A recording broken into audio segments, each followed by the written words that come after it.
Bom dia, povo abençoado de Jesus. Vamos para mais um estudo então, né? Hoje, dia 14/6, né? Encerrando o livro de Cânticos, olha só, do capítulo 5 ao capítulo 8, e continua falando, né?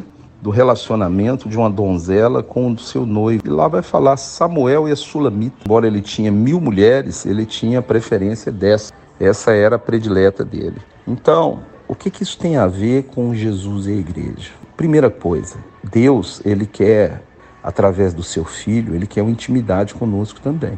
Jesus Cristo é o noivo. Quando a Bíblia fala que o noivo, ele falou a parábola das 10 virgens, e é muito interessante a gente conhecer daquela parábola, porque ali ele veio buscar a sua noiva. E se você não conhece um casamento de um judeu, eu quero falar para você, porque a volta de Jesus está toda atrelada ao casamento judaico. A primeira questão nesse quesito é que a noiva ela é comprada. Então, não existe a pessoa ter uma noiva naquela época sem pagar um dote. Você vai ver em Gênesis que Abraão ele manda o seu servo comprar um monte de tesouro para trazer uma noiva para o seu filho Isaac. Então ele foi lá, Labão pegou a dote e entregou Rebeca, sua irmã, e ela vai casar com Isaac. Então, cumprindo esse ritual judaico, Jesus também ele nos comprou. Você leia 2 Coríntios capítulo 6, verso 19 e 20, fala que o nosso corpo é santuário do Espírito Santo de Deus e que não somos de nós mesmos, porque fomos comprados por preço. E em 1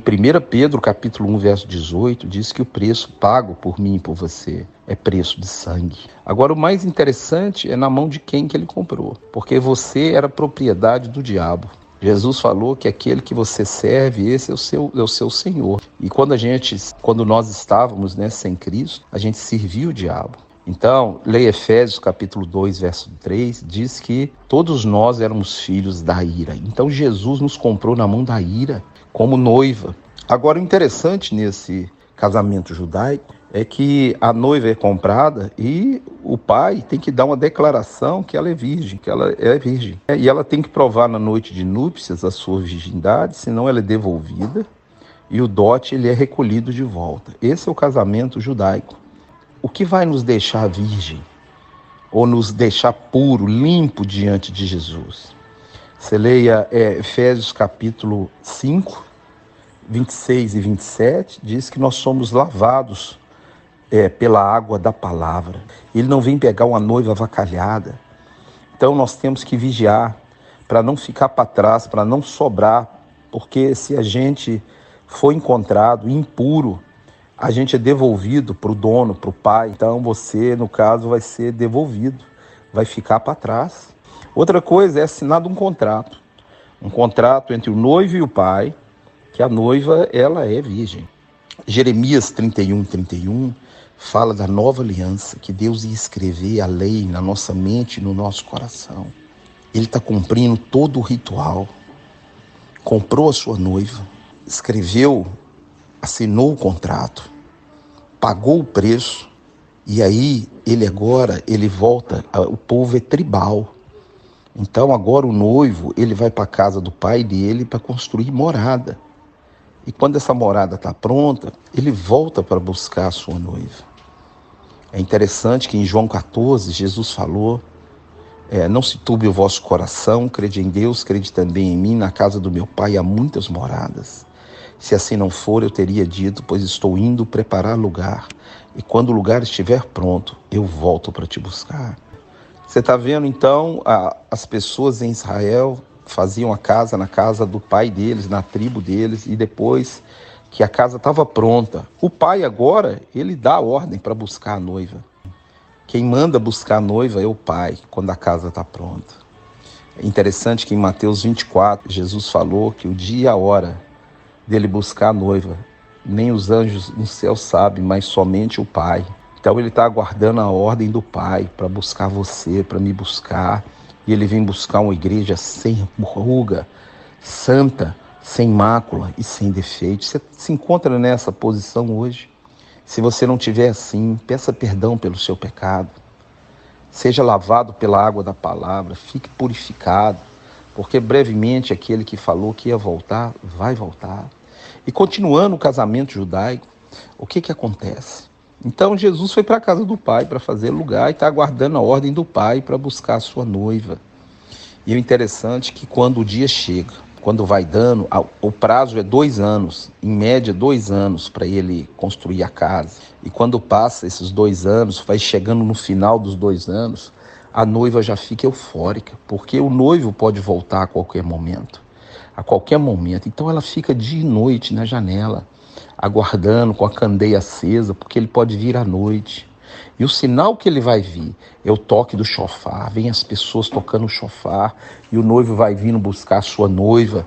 Aquele momento de alegria e ela ali na janela, toda arrumada, aguardando aquele momento do noivo buscar ela e levar para casa. Então aquela noiva na janela, na candeia acesa, a candeia é para poder enxergar o noivo. Você vai agora entender a parábola das 10 virgens. Lá fala que 5 tinham óleo, né? As 10 dormiram. E quando veio o sinal, eis o noivo. As que tinham óleo acenderam a candeia. As outras não tinham, ficaram para trás. Bateram na porta, ele falou, não te conheço, você tem a candeia, você não tem a candeia acesa. Que nunca falte sobre a sua cabeça o óleo. E que a sua lâmpada sempre esteja acesa. Que o Espírito de Deus esteja aceso dentro de você. Porque você não sabe o dia nem a hora. Não é só da volta dele, não. Você pode partir para ele a qualquer momento. Se você morrer hoje, a volta de Jesus para você é hoje. Se você ficar vivo, você vai ser arrebatado. Em nome de Jesus, mas não pode faltar o óleo sobre a sua cabeça. Em 1 Tessalonicenses 5,19, Paulo diz, não apagueis o Espírito. Em Efésios 4,30, não entristeçais o Espírito Santo. Em Mateus capítulo 5, verso 15 e 16, ele fala assim, brilhe a vossa luz diante dos homens, brilhe a sua luz, a sua candeia acesa. Você vai ler agora em Mateus 24, do 30 ao 33, que ao soar da trombeta, grande clangor de trombeta, os anjos virão buscar e a igreja vai ser arrebatada antes do dia do juízo. Não vale a pena você ficar para trás, não vale a pena você ficar sem óleo, não vale a pena você ter hoje a sua candeia apagada. Então, indo para o toque do chofar, em 1 Tessalonicenses 4,16, fala do toque da trombeta. Em 1 Coríntios capítulo 15, 51 em diante, lê lá para você ver. O toque da última trombeta, são 7 trombetas e na última nós vamos ser arrebatados e quem estiver vivo vai ser transformado para encontro do Senhor nos ares. Apocalipse também fala das 7 trombetas. Ele pega a sua noiva. Nós temos uma tribo, a nossa pátria é a Jerusalém Celestial. O nosso esposo é Jesus, o leão da tribo de Judá. O livro de Cantares fala do relacionamento, até da intimidade de um homem com a sua noiva. E Jesus, ele quer ter intimidade com você, ele quer manifestar você. Leia 1 Coríntios 6,17. Diz que aquele que se une ao Senhor é um só espírito com ele. Como um marido une com a sua esposa, é uma só carne com ela. E quando você une com o Senhor, você é um só espírito. Isso quer dizer intimidade. Deus quer te dar da intimidade dele, da paz dele, da longanimidade, da temperança.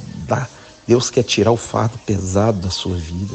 Toma posse disso nessa manhã. Você é a noiva dele. Essa noiva tão esperada, a igreja dele. Nós que somos a noiva do Cordeiro. Leia Apocalipse 21. Você vai ver lá o fim. Você vai ver que nós vamos fundir nele, habitar para sempre com ele. Deus vai ser tudo em todos. Qual que é o melhor caminho para nós?